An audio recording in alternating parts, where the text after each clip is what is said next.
Hi there, my name is Wiktoria Orlicka and I'm the member of the Scottish Youth Parliament for Motherwell and Wishaw, as well as a trustee for the Scottish Youth Parliament. In May, I joined other young people and experts at the Royal Society of Edinburgh roundtable event on data rights and ethics for young people. So now I'm going to try to tell you a little bit more about what we discussed with the help of some brilliant illustrations. The diagram you see on the screen is quite complex, so I will break it down into smaller sections, but the diagram itself is also available on the website to look at more. As a young person myself, and someone who represents them, it was a very interesting topic of discussion during the roundtable. On how and why young people's data is collected by organizations, the experts on the panel suggested a key reason was advertising. The idea being that they want to sell the right things or show the right apps or products, and they use cookies when you go onto websites to learn more about their users. But that's not even the only reason. Many organizations such as Scottish Youth Parliament and Young Scot put out surveys to collect data to understand what issues young people face and what they can do to help. I found Louise MacDonald from Young Scot talking about it to be very interesting. Young people, for the most part, especially those who were born within the very late 90s to early 2000s, have grown up with social media and has evolved with them. Therefore, data usage has been nothing new to them, and it's something that they had to learn the hard way in some aspects. This gives young people a good general understanding on how data works and their rights. The discussion highlighted how important it is that organizations respect young people's rights, but that we do more to give young people more information on what data is collected and how their data is used. Despite the amount of data that impacts people's lives, data protection and understanding is not taught enough in schools for young people to learn about. So panelists pointed out that we have to educate young people more about how their data is used. As more and more people adapt to the digital world we live in, it's vital that everyone grows up understanding what their digital data is used for. A lot of this is to do with educating young people, but Louise MacDonald and Shannon Baylor both agreed that big tech platforms need to do more to make their systems respect young people's rights. As a young person, the negative stories around data can be daunting. Experts mentioned that young people are numb to the idea of always hearing about negative experiences and just in general negativity that comes from being on social media.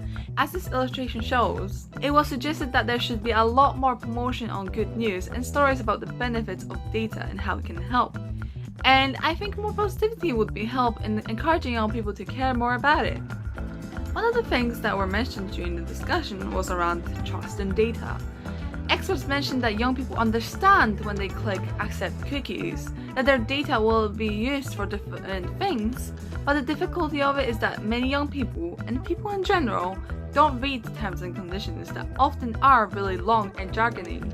Some of the young people agreed that they are more comfortable sharing data with local or trusted organizations such as public bodies. Given that the UNCRC will be incorporated into Scots law this year, experts pointed out that public bodies will have to respect young people's rights when they are offering digital services to children and young people. One of the young people on the call brought up this question on the screen just now. Is there a growing economic and educational privacy divide emerging, particularly around access to the best or most up-to-date technology, which many young people and people from deprived backgrounds are not able to access? Because of the way that young people have experienced data usage and have not been properly educated, it is often seen as a way for companies to take advantage of people for things like advertisements.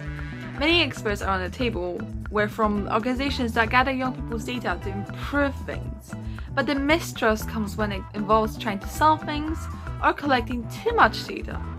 One of the young people on the call pointed out that to build more trust with them as a user, and the young people more generally, they wanted organizations to be more open and upfront with them about what data they were collecting and how it was being used. This would help make sure that the data is gathered in an ethical way, and it should be clear on how it is collected so that young people are comfortable with it. The consequences of not being open and upfront with young people about how their data is used is that people have no choice but to share their data with big companies, and they can feel overwhelmed. That means that they are less likely to engage with the positive aspects of data and more likely to accept giving their data away without asking any questions about what's it being used for. It's inaccessible for everyone to know what they are accepting and agreeing to when using a lot of websites. Young people aren't careless about their data as they understand the basics of it and how internet works. But the overwhelming feeling that they get by being under pressure to accept cookies and agreeing to share data can be stressful. And this brought us back around to the topic of how we improve public trust in data. The experts pointed out that inequality in education and in access to rights has a really big impact on public trust. One expert said that if we do nothing, these inequalities will widen and the trust will get worse. Is why it's important to educate young people on the positives of using data, as well as having organizations show and prove how they use it for the good of others, not for the bad. And the final illustration I wanted to talk through was another positive aspect of data use, and that is how we can use it to shape policy in things like public health. Pierre summed this up well by saying, "Data is created by all of us and it needs to be used to help all of us." Included in this is things like gathering information about young people's views in things like surveys. Speaking as MSYP, this is something we rely on a lot. Gathering the views of other young people to help us represent their views and influence change.